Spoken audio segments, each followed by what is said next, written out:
These days, everyone wants to smoke a doobie or light up a joint, a troubling development for our nation.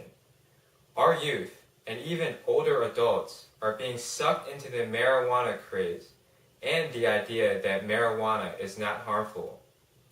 Recent surveys done by the National Survey on Drug Use and Health found that 7.3% of Americans 12 or older use marijuana regularly, an increase from 5.8% in 2007. As we all know, some states have begun to legalize marijuana for medicinal use, and some, like Colorado, have made recreational use completely legal. Marijuana is harmful to our nation's health, and it should not be legalized for recreational or medicinal purposes. The issue of marijuana usage in our society is very close to me. I have seen my friends' lives ruined by marijuana, and I have been a strong advocate within my community to discourage the use of marijuana. Marijuana should not be legalized for medicinal or recreational purposes due to its addictive nature, its harmful effects on the brain, and its destruction of individuals and society. Marijuana is a highly addictive substance. The U.S. government classifies marijuana as a Schedule I drug. To quote the government's assessment of Schedule I drugs, they have no currently accepted medical use and a high potential for abuse. Schedule I drugs are the most dangerous of all the drug schedules, with potentially severe psychological or physical dependence. For some reason, marijuana has developed a reputation of being safe and simply a stoner drug. These statements prove that marijuana is not a drug to mess with. The NIH has also conducted studies proving that long-term marijuana use leads to addiction. In fact, the NIH found that 1 in 6 young users eventually became addicted to marijuana. Addiction to marijuana is no joke. The lives of some of my friends were ruined because all they wanted to do was smoke, instead of studying or living productive lives. I can only imagine what they could have become had they not encountered marijuana. Finally, once you're addicted to marijuana, it is very hard to quit.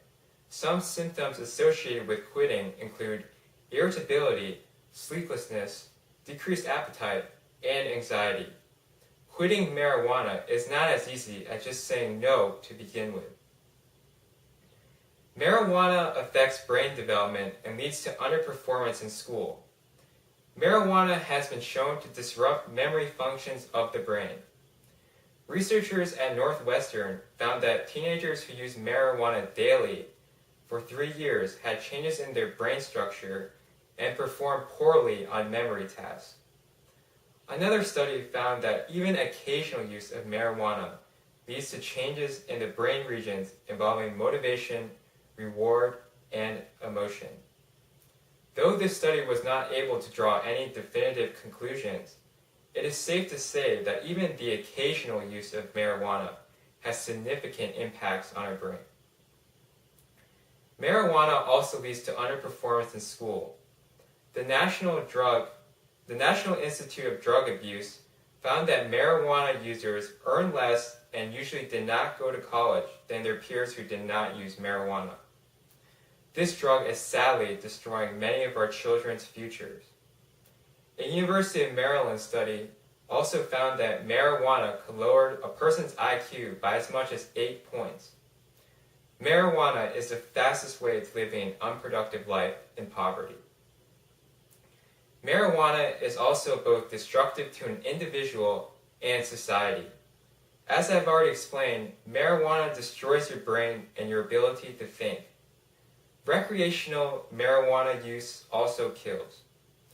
In Colorado, where recreational marijuana is legal, Levi Thamba Panji, a college student, died after consuming a large amount of marijuana contained in a cookie.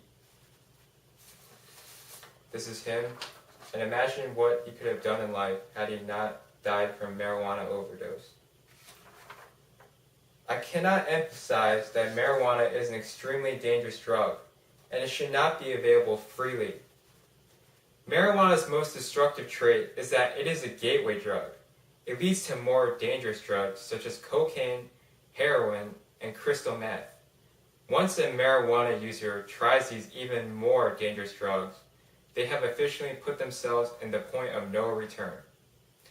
Marijuana also has the power to destruct a whole society. Imagine the productivity of our society if everyone began to get high on a regular basis. No work would ever get done. Mankind would take a step backwards. Supporters of marijuana legalization argue that the prohibition of marijuana has cost taxpayers too much money. One prominent economist pegged the cost of law enforcement related to the fight against marijuana at a cost of $9 billion per year. I realize $9 billion is a ton of money, but the fight is worth it. The day that marijuana is easy to get is the day of America's downfall. Marijuana legalization supporters also champion the notion that the government could stand to make $9 billion per year if they made marijuana legal and taxed it. This chart shows the staggering amount of money that could be taxed on marijuana sales. At first sight, $9 billion seems like a huge windfall for the government, but taking a closer look reveals that $9 billion is nothing compared to the cost of lost wages, more support programs, and reduced innovation. Supporters of marijuana legalization also cite marijuana's health benefits. Once again, this is another excuse to legalize a harmful and potent drug. The same benefits that are supposedly received by smoking marijuana are available from prescription drugs. Prescription drugs are much safer and have been thoroughly tested. Marijuana is a dangerous drug that should not be legalized. It is addictive, affects brain development, and destructs individuals and our society. Because marijuana is portrayed as a harmless and stoner drug, there has been increasing support for legalization from the public. This is a troubling development. In reality, marijuana is addictive, potent, and dangerous, and it should not be allowed on our streets. Take the responsible choice and vote no to marijuana legalization. Thank you.